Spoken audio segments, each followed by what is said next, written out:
It may not seem obvious, but we are facing a man-made disaster on a global scale. In the 20 years since I first started talking about the impact of climate change on our world, conditions have changed far faster than I ever imagined.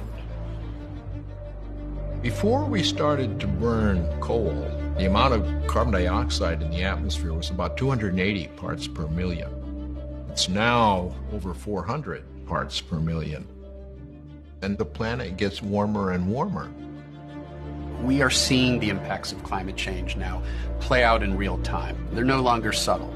We're not just talking about an inconvenience. We're talking about people's lives, their livelihoods, and their communities being damaged. Join the dots. It's happening. It's happening in your world. It's happening in my world. And let's be very clear about this. It is going to get much worse. It may sound frightening, but the scientific evidence is that if we have not taken dramatic action within the next decade, we could face irreversible damage to the natural world and the collapse of our societies. There are thousands of scientists around the world in almost every single country working to understand what will happen in the future if we don't act and we don't do more.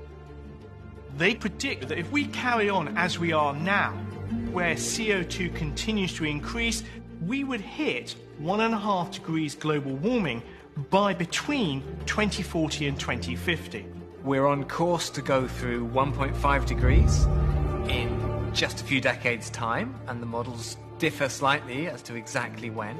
And not long after that, we're on a trajectory to go through 2 degrees. It really becomes difficult to see at such levels of warming how we're going to maintain our agriculture such that the population of the world can actually feed itself.